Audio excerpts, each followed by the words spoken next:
Après avoir ce matin considéré le concile de Nicée et son credo en quelque sorte en aval, c'est-à-dire en observant la réception de ce texte dans la théologie postérieure et chez les historiens, eh bien nous allons maintenant remonter, c'est la partie flashback, hein, on remonte en arrière, en amont du concile de Nicée pour considérer les fondements, les arrière-plans biblique, scripturaire, hein, avec une saveur qui ressemble à celle qu'on a pu toucher à différents endroits des conférences sur le protestantisme, hein, avec cette importance du fondé scripturaire, de la formulation de la christologie et de la doctrine trinitaire de Nicée. Et donc nous allons le faire dans les 2 prochaines conférences, avec une conférence d'Ancien Testament et une conférence de Nouveau Testament. La conférence de l'Ancien Testament sera consacrée au sujet « Les traces de la Trinité dans l'Ancien Testament ». Et c'est donc Gert Kwakkel, professeur ici d'Ancien Testament, qui va nous apporter sa contribution. Merci Gert.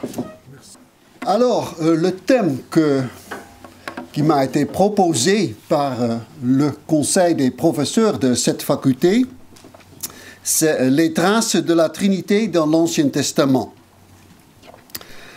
Alors, la Trinité, c'est un dogme de l'Église qui a été accepté officiellement, je dirais, après le concile de Nicée seulement. C'est à Nicée que l'Église, les pères du concile ont dit que le Fils, Jésus-Christ, il est consubstantiel au Père. Il partage la même substance que le Père, mais c'est plus de 50 ans plus tard qu'on a formulé à Constantinople, 381, le symbole dit de Nicée, ou plutôt de Nicée-Constantinople, qui a aussi dit, le symbole qui dit que le Saint-Esprit, lui aussi, est digne de la même adoration et de la même gloire que le Père et le Fils.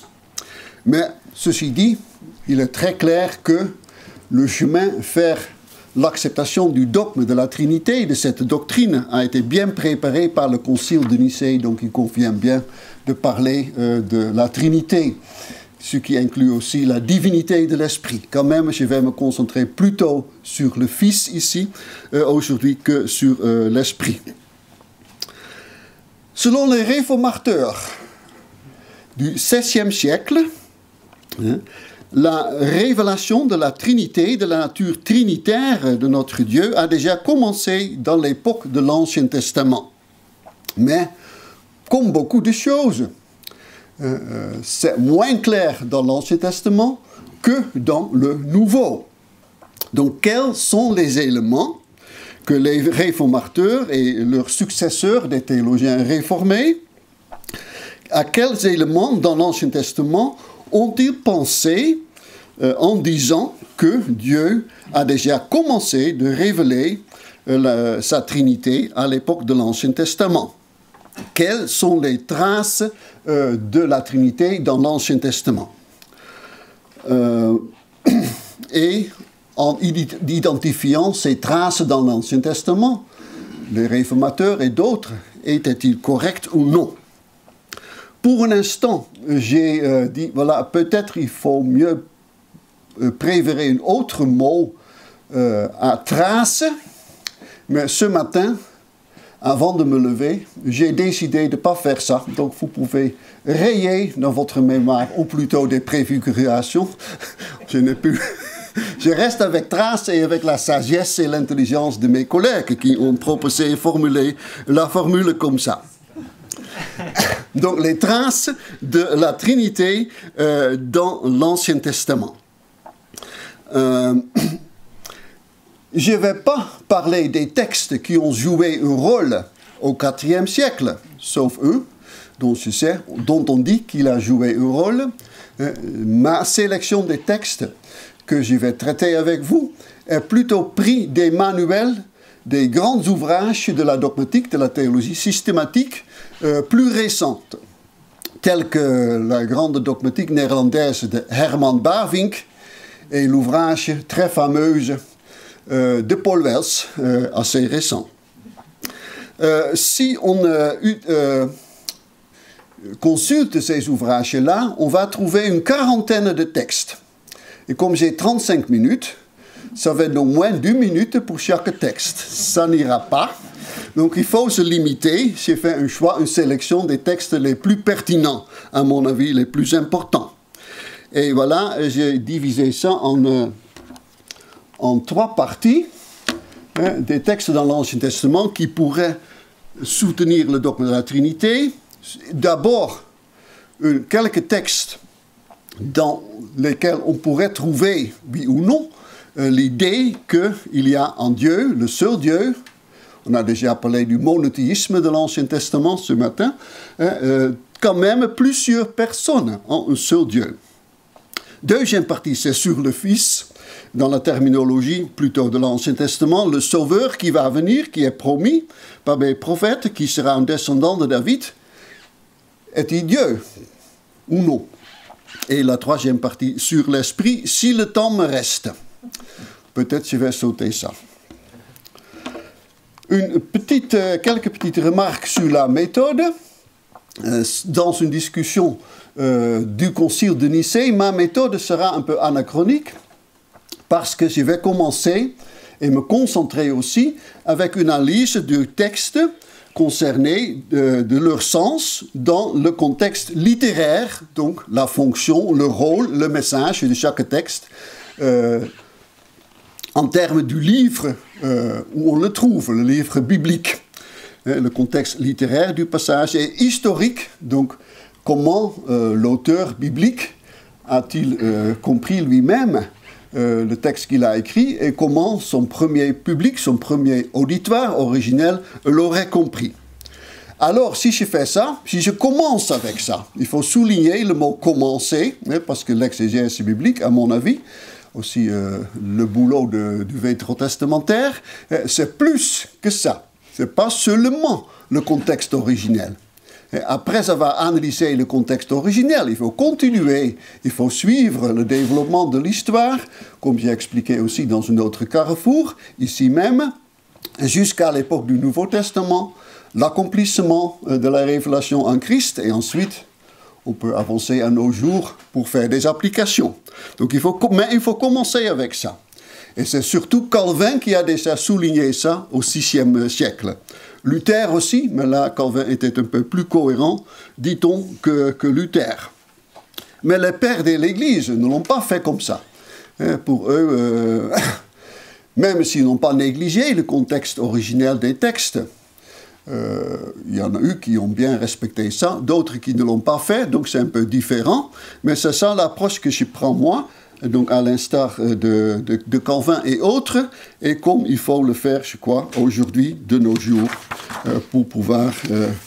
pour apparaître, pour sembler sérieux.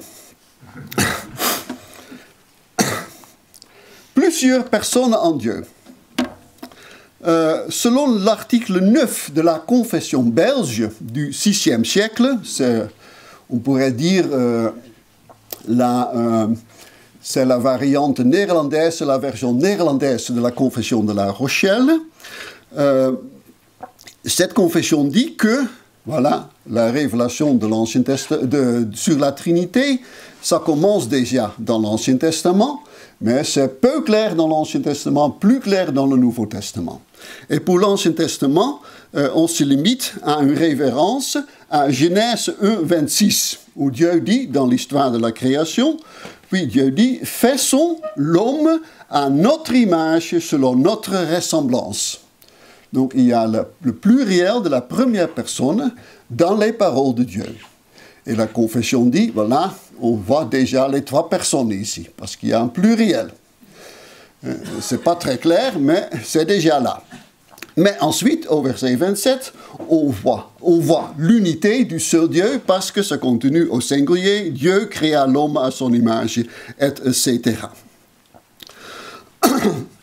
Comment interpréter ce nous qu'on trouve aussi dans d'autres textes par ailleurs? Je vais vous montrer. On retrouve ça en Genèse 3, 22. Après la chute, l'Éternel Dieu dit, vas-y, l'homme est devenu comme l'un de nous. Donc encore une fois, le pluriel de la première personne dans la bouche de Dieu. Genèse 11, 7, le récit de la tour de Babel. Dieu dit, l'Éternel dit, allons, descendons, et là, confondons leur langage. Petite remarque entre parenthèses, les traductions citées et montrées sur l'écran sont prises de la version Louis II 1910. J'aurais préféré peut-être la Colombe ou Louis II 21 ou une autre, mais c'est une question de copier-coller. C'était plus facile pour moi. Sinon, je n'aurais pas terminé la présentation avant le début de ce carrefour. Voilà. Allons, c'est une première personne au pluriel en français, mais en hébreu, c'est une autre expression. Mais deux fois, de toute façon, il y a encore dans la bouche de Dieu ce pluriel de la première personne. Et dernière fois qu'on rencontre ça dans l'Ancien Testament, Isaïe, dans la vision de sa vocation, en Isaïe 6, il dit « J'entendis la voix du Seigneur disant « Qui enverrai-je et qui marchera pour nous ?» Alors Isaïe a répondu « Me voici, envoie-moi. » Comment interpréter ce « nous » ? Et pour l'instant, j'ai mis entre parenthèses que c'est tout simplement une référence aux trois personnes de la Trinité. Parce que voilà, la révélation de la Trinité dans l'Ancien Testament n'est pas trop claire. Donc on ne peut pas supposer ça comme connu dans la tête de Moïse ou d'Isaïe, sauf indication contraire. Voilà. Donc, je vais évoquer quelques options qui ont été évoquées par les spécialistes de l'Ancien Testament. Tout d'abord, le pluriel de majesté. Qu'est-ce que c'est un pluriel de majesté? Selon une de mes sources, pas préférées, mais je l'utilise quand même, Wikipédia, suggère que ça n'existe plus en français, mais en néerlandais, ça existe toujours, le pluriel de majesté. Toute loi, chaque loi promulguée à La Haye, ce n'est pas la capitale des Pays-Bas, ma patrie, mais c'est quand même le siège du gouvernement. Pour peu de choses qui sont un peu spéciales dans notre patrie. Le gouvernement n'est pas... Il y a les drogues dans la capitale, mais le gouvernement, c'est ailleurs. Voilà. Chaque loi commence, nous, Willem-Alexander, Guillaume-Alexandre, par la grâce de Dieu, roi des Pays-Bas. Et la même chose en Belgique, j'ai lu ça sur Wikipédia. Nous, je crois que c'est Philippe maintenant, en Belgique, par la grâce de Dieu, roi des Belges. Donc là, c'est l'habitude des rois de s'exprimer au pluriel de la première personne. Mais bien sûr, il n'y a que ce roi. Mais les spécialistes sont d'accord maintenant, et moi aussi, qu'on ne trouve pas ce pluriel de majesté dans l'Ancien Testament, dans la partie hébraïque. Peut-être une exception dans un texte en araméen, en Esdras, mais pas en hébreu. Donc on peut oublier ça pour l'instant. Deuxième option, c'est que Dieu s'adresse ici aux membres de la cour céleste. Cette idée d'une cour céleste, on le trouve par exemple dans le psaume 82, dans le prologue, les deux premiers chapitres du livre de Job. Ce sont donc pour nous plutôt l'entourage de Dieu au ciel, tous ceux qui sont à son service, qui sont avec lui là, donc on dirait les anges. Est-ce que Dieu s'adresse ici à cette cour céleste composée par des êtres célestes que nous appelons des anges? Je crois que peut-être ça ira assez bien pour Isaïe 6, peut-être aussi pour Genèse 11, Genèse 3, c'est déjà un peu plus difficile, mais pour notre texte en Genèse 1, ça ne va pas, je crois. Parce que là, il a dit, que Dieu dit, faisons l'homme à notre image, selon notre ressemblance, mais ça continue au verset 27, Dieu créa l'homme à son image. Donc nous égale lui ici, l'Éternel. Il le créa à l'image de Dieu. Donc, je ne crois pas que Dieu a voulu dire au verset 26, « Faisons l'homme à l'image de moi, l'Éternel Dieu, mais aussi à l'image de vous, les autres membres de ma cour céleste. » Non, il s'agit de Dieu seulement. Donc, ici, il faut accepter qu'il s'agit de l'image de Dieu, que le nous n'est pas donc une nous qui se réfère, qui se rapporte aux membres de la cour céleste. Autre option, pluriel de délibération ou d'exhortation. Qu'est-ce que c'est que ça? C'est l'idée qu'une seule personne qui est en train de réfléchir aurait tendance de s'exprimer au pluriel de la première personne. Il pense sur quoi, ce qu'il veut faire, ce qu'elle veut faire, parce que la personne en français, bien sûr, c'est féminin, hein, ce cette personne veut faire, quoi faire, et on pense, dit-on, on utilise le pluriel de la première personne. Je n'ai pas vérifié ça dans ma propre expérience, mais c'est ce qu'on dit. Cette explication plurielle de délibération, donc, en fait, c'est Dieu qui pense, qui réfléchit, qui s'y délibère en lui-même, mais il utilise le pluriel au lieu du singulier, de la première personne. Mais on a remarqué, à juste titre, que ici, ce n'est pas tellement une délibération de Dieu, c'est plutôt Dieu qui prononce une décision. Ce qu'il veut faire. Il a déjà pris la décision et il continue à le faire. Et le même s'applique aussi, je crois, à Genèse 11, 7. Descendons et voyons ce qui se passe là-bas sur terre.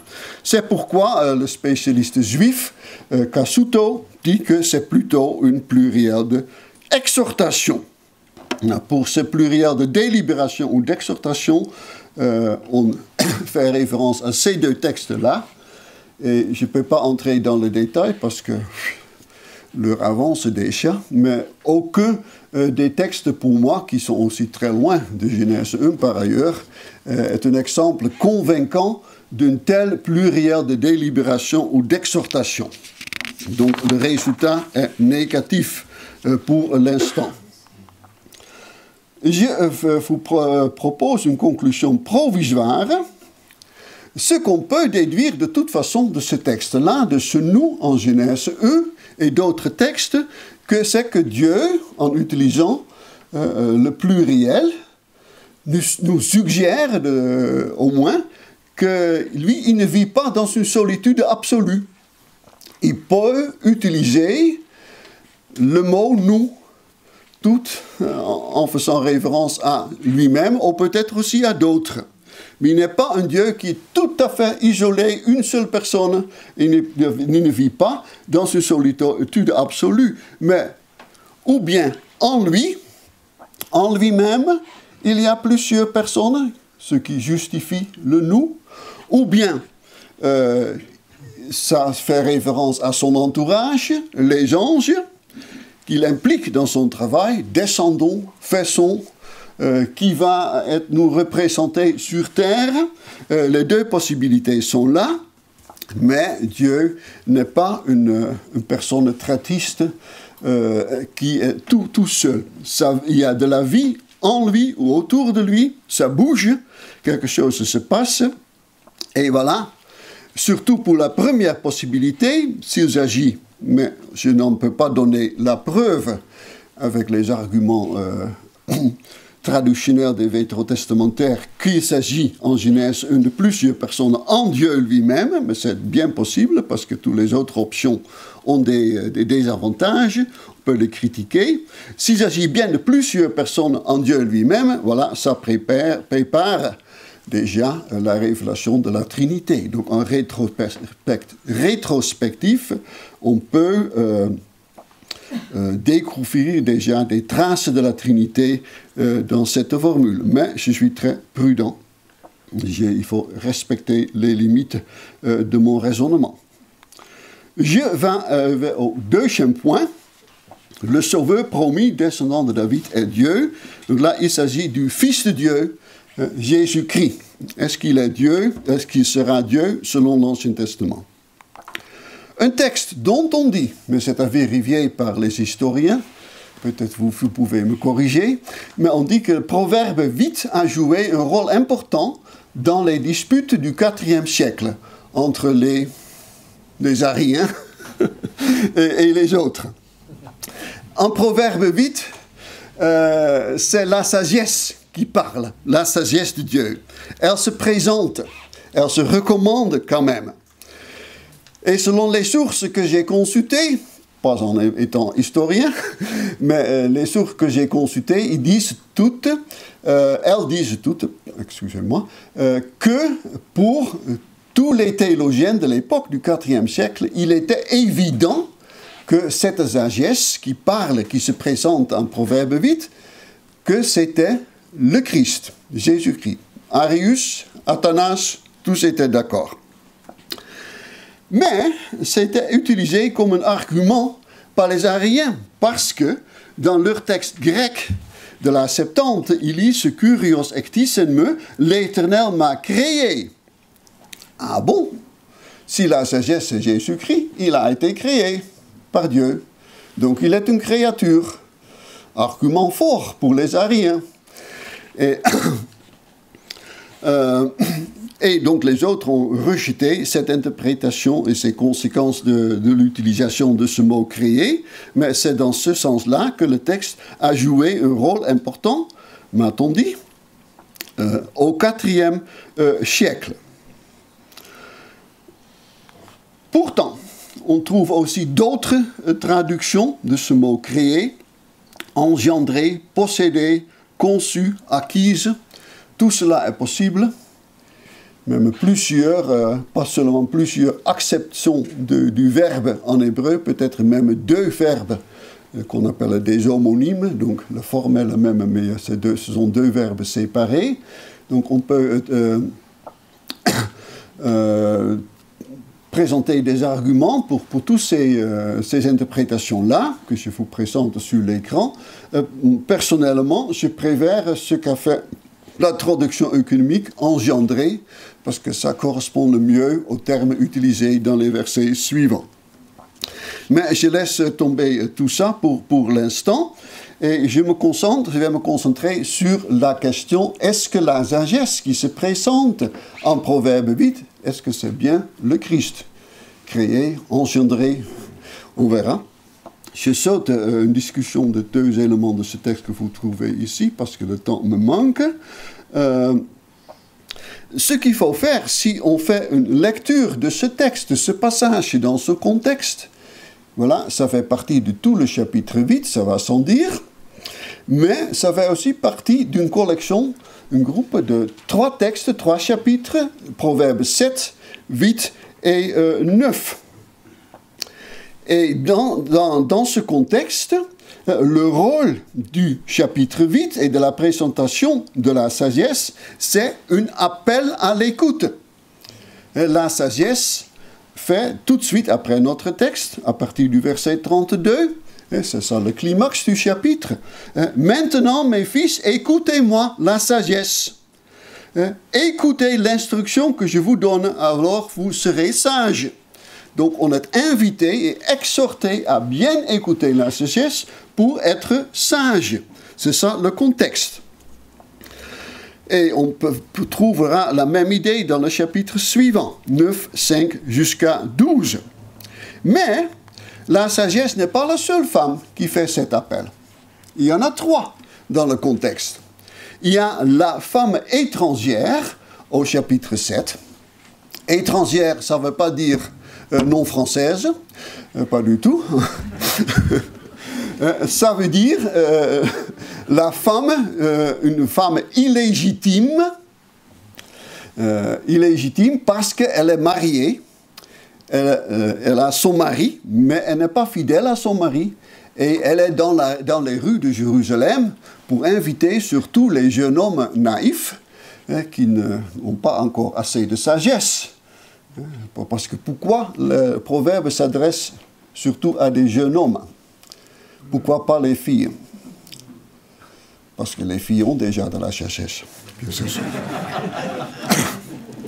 Donc cette femme... Ouais, c'est évident, hein? Voilà. Donc c'est la femme d'autrui, mais c'est une femme adultère, une prostituée. Et donc cette femme du chapitre 7, c'est un type de femme réelle. Il y a des femmes comme ça, et elle représente ce type de femme. Et donc c'est pour avertir les jeunes, n'écoutez pas ces femmes-là, ne les suivez pas, voilà, n'acceptez pas ces offres. Donc ensuite, en 8 jusqu'à 9-12, c'est la sagesse, la femme, et à la fin, c'est la folie. Non, je n'ai pas cité ça. C'est la folie, une troisième femme, qui invite aussi les jeunes. Parce qu'elle suggère qu'il y a aussi de la profite. Dans le troisième cas, il est évident que ce n'est pas une femme réelle. C'est une personnification. Donc un moyen littéraire pour présenter une certaine vérité. Et je crois que dans ce contexte-là, il faut accepter le même aussi pour la femme sagesse du chapitre 8 et du début du chapitre 9. C'est une personnification de la sagesse, mais ce n'est pas une personne réelle. Juste comme Marianne, c'est la personnification de la République, mais on ne va pas la trouver dans les rues de Paris. N'est-ce pas? Donc, le chapitre 8, le chapitre entier, c'est une sorte d'allégorie pour recommander la sagesse de Salomon, qui est en fait la sagesse qui vient de Dieu. Mais il ne s'agit pas d'une femme réelle. Et la conséquence en est, je crois, que dans son contexte originel, c'est pour recommander la sagesse comme un don de Dieu. Mais Salomon n'aurait pas pensé au Christ, je crois, à son époque. Peut-être même personne aurait pensé à lui, mais à la sagesse comme don de Dieu, recommandé, profitable, etc. Dans son contexte originel. Mais selon le Nouveau Testament, cette sagesse, on le trouve pleinement en Jésus-Christ. Et c'est lui qui nous donne cette sagesse. Il est même devenu la sagesse de Dieu pour nous, selon 1 Corinthiens 1 Corinthiens 1, 30, le Christ Jésus est devenu pour nous sagesse venant de Dieu. Et justice, c'est sanctification et délivrance. Donc, en rétrospectif, on peut faire le lien avec la sagesse de Proverbe 8, mais je ne crois pas que le texte en soi est déjà une annonce du Christ. Donc, pour notre question, ça ne nous donne pas beaucoup. Mais en rétrospectif, on peut dire que ce qu'il a dit sur la sagesse, qu'elle était présente au moment de la création, etc., oui, c'est vraiment aussi vrai pour le Christ. Mais on peut le dire en rétrospectif seulement, à mon avis.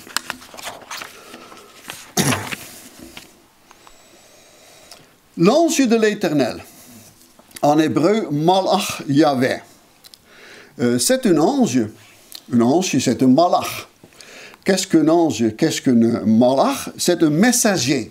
Il n'y a pas de mot spécifique en hébreu, et même pas en grec, pour un ange. C'est le mot qui, avec l'acception, le sens messager qui est utilisé normalement. Cet ange de l'Éternel qu'on trouve dans une dizaine de passages de l'Ancien Testament, il parle comme si lui, il est Dieu lui-même. Il utilise la première personne au singulier, comme s'il est l'Éternel lui-même. Et ça a donc toujours frappé les interprètes. Ils ont dit, mais là, si un ange, un malach, parle comme s'il est l'Éternel, il parle, donc il utilise des paroles, c'est la parole de Dieu, c'est le Fils, avant l'incarnation. C'est une interprétation assez populaire pour expliquer ce fait remarquable que le messager parle comme si lui-même, il est Dieu lui-même. Mais On a trouvé plus tard, dans l'ancien Proche-Orient, par les fouilles archéologiques, etc., d'autres textes qui nous racontent, qui nous expliquent comment les messagers de l'époque se sont exprimés. Ils se sont exprimés de la même façon. Donc si un roi assyrien envoyait un messager à un autre roi, de Babylone par exemple, ce messager parlait comme s'il était le roi. Il pouvait même répondre aux questions du roi à qui il était envoyé comme s'il était le roi. Donc, on dit maintenant, souvent, si le lancier de l'Éternel parle comme si est l'Éternel, c'est le style de l'époque, le style littéraire de l'époque. Un messager parle, parce qu'il est l'ambassade du roi, il peut parler, il est autorisé de parler comme s'il est le roi. Et je crois que pour la plupart des passages, ça marche assez bien pour expliquer cette façon de parler de l'ange de l'Éternel, mais quand même, et c'est à vérifier encore avec les textes extra-bibliques, pour l'instant, j'ai encore des doutes, parce qu'il y a quelques textes dans lesquels cette identification entre, disons, le messager et l'Éternel va, à mon avis, plus loin que ça. Et voilà, quelques passages, l'identité semble être encore plus grande. Tout d'abord, Exode 3, au début, il est dit « L'ange de l'Éternel apparut à Moïse dans une flamme de feu au buisson ardent. » Mais depuis le verset 4, c'est l'Éternel. Il n'est plus question de l'ange de l'Éternel. Il n'est question que de l'Éternel et de Dieu. Et c'est Dieu qui appelle Moïse du milieu du buisson. Donc là, l'identification va encore plus loin. Peut-être, j'ai l'idée que c'est comme ça. Le même pour Juge 6, c'est Gédéon. Il y a un ange de l'Éternel qui vient à Gédéon pour faire appel à lui, pour lui révéler qu'il sera juge d'Israël, le sauveur de l'Israël. Il y a la même alternance entre l'ange qui parle, mais aussi l'Éternel comme sujet explicite de ce qui se passe. Je saute ça et je termine avec le dernier passage, Juge 13. Un homme apparaît à Manoach et sa femme, d'abord à la femme, plus tard aux deux, les parents de Samson, pour annoncer la naissance de Samson. Et cet homme est un malach, un messager de l'Éternel. Et dans tout le passage, il est question de l'ange de l'Éternel, de malach Adonai. Mais ça change vers la fin. L'ange de l'Éternel n'apparaît plus à Manoach et à sa femme. Alors Manoach comprit que c'était l'ange de l'Éternel. Ok? Et il dit à sa femme, nous allons mourir car nous avons vu Dieu. Est-ce que Manoach s'est trompé? De toute façon, pour lui, c'était évident. Si l'on voit l'ange, cet ange-là, on voit aussi Dieu. Et voir Dieu, c'est la mort. Donc là, je crois que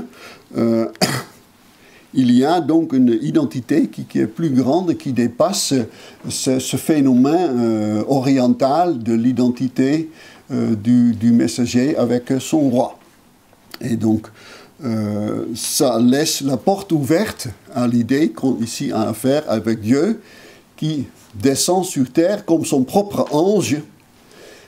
Et dans l'Ancien Testament, il faut mettre un point là, mais en rétrospectif du Nouveau Testament, on peut considérer la possibilité qu'il y a un lien entre cet ange-là, très spécial, et celui qui est la parole de Dieu, parce que l'ange, c'est la porte-parole, n'est-ce pas, la parole de Dieu, dont parle Jean 1, le Christ. Petite blague avant de terminer. Un texte qui joue un rôle dans le manuel de dogmatique que j'ai étudié moi-même, il a dit qu'en Jérémie 23, c'est une prophétie, disons, messianique, sur un successeur de David, qui sera vraiment juste, un bon roi. En son temps, dans le temps de ce roi, Juda sera sauvé, Israël aura la sécurité dans sa demeure, et voici le nom dont on appellera ce roi, l'Éternel, notre justice. Eh bien, ce roi sera appelé l'Éternel. Donc il est l'Éternel, parce que c'est son nom. Oui, mais il y a un autre passage où le même nom est donné à la ville de Jérusalem. L'Éternel, notre justice, c'est le nom qui va être attribué à Jérusalem. Est-ce qu'on peut conclure donc que Jérusalem sera aussi Dieu? Voilà, on est ouvert à toutes les hérésies qu'on peut baser sur l'Écriture, n'est-ce pas? Mais c'est très improbable, et là, il faut traduire d'une autre façon, comme l'a fait la Taube. Le Seigneur, c'est lui notre justice. C'est ça, le nom de ce roi. Son nom témoigne de la justice de Dieu, de l'Éternel, mais il n'est pas appelé Éternel lui-même. Le nom est en fait une proposition, une phrase sans verbe, ce qu'on appelle une proposition nominale dans la grammaire, et alors il faut en français ajouter le verbe être. Le Seigneur, c'est lui notre... Donc, il faut rayer ce texte preuve pour la divinité du fils de David. Je n'y peux rien. Mais il y a, avant de terminer, Isaïe 9, 5. Car un enfant nous est né, un fils nous est donné, la domination reposera sur son épaule, on l'appellera admirable, conseiller, Dieu puissant, Père éternel, prince de la paix. Et les anciens étudiants de la fac connaissaient ce texte très bien parce que c'était une chorale, Cœur du Messie de Handel qu'on a chanté dans la chorale, n'est-ce pas? Avec Gérald de Boyer et autres. Dieu puissant. Et donc le nom, là, on ne peut pas traduire Dieu est puissant. En théorie, c'est possible, mais dans le contexte, ça ne va pas. Et ce nom, Dieu puissant, est donné plus tard, un chapitre plus tard, Isaïe 10, à Dieu lui-même. Ils s'appuieront avec confiance, Israël, sur l'Éternel, le Saint d'Israël. Le reste d'Israël reviendra de l'Est de l'Europe. Ô Dieu puissant, exactement le même. Donc, un des noms du Messie, l'enfant qui va être né selon Isaïe 9, c'est Dieu puissant. Pas seulement Dieu est puissant, parce que le même nom est aussi attribué à Dieu. Il faut donc que je termine. Pour l'esprit, donc, je saute ça. Je vous réfère donc, je vous renvoie à la publication de mon texte dans la revue Réformée. Mais je n'ai pas trouvé des textes très clairs qui disent que le Ruach, l'esprit de l'Éternel, sera une personne dans l'Ancien Testament. Le texte qu'on mentionne ne m'ont pas convaincu. Pour terminer, donc tant qu'on se concentre sur des textes individuels, on ne trouve que quelques traces. Oublions les préfigurations. Quelques traces, pas plus que ça. On trouve quelques traces. Mais je crois que, peut-être à la différence de ce qui est un peu l'usage dans la dogmatique jusqu'il y a quelques ans, maintenant ça change, j'en suis sûr, Pierre Sauvant peut le confirmer, il ne faut pas seulement se concentrer sur des textes spécifiques, individuels, mais aussi sur les grandes lignes.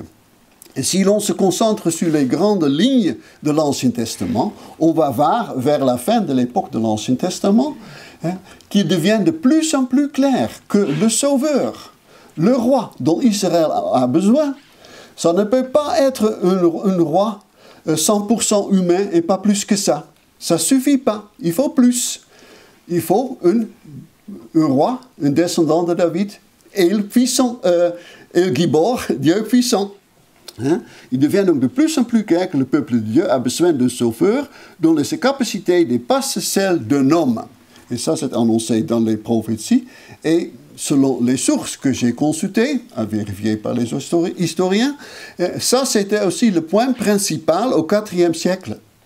Est-ce que pour notre salut, pour être sauvé, il faut que le sauveur soit Dieu, et pas seulement une créature extraordinaire, mais qu'une créature? Non, il faut que Dieu lui-même nous sauve, que Dieu lui-même soit notre Messie, notre Sauveur. Et ça, c'est déjà très bien préparé par l'Ancien Testament qui annonce dans cette façon-là déjà, je crois, la divinité du Sauveur. Et pour l'Esprit, c'est moins clair, mais il est aussi clair dans l'Ancien Testament qu'il faut que Dieu intervienne personnellement dans notre cœur pour circoncire notre cœur, pour nous convertir, pour nous donner la foi et l'obéissance.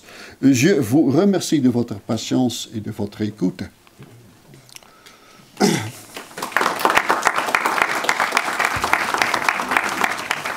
Nous espérons que ce contenu vous a plu.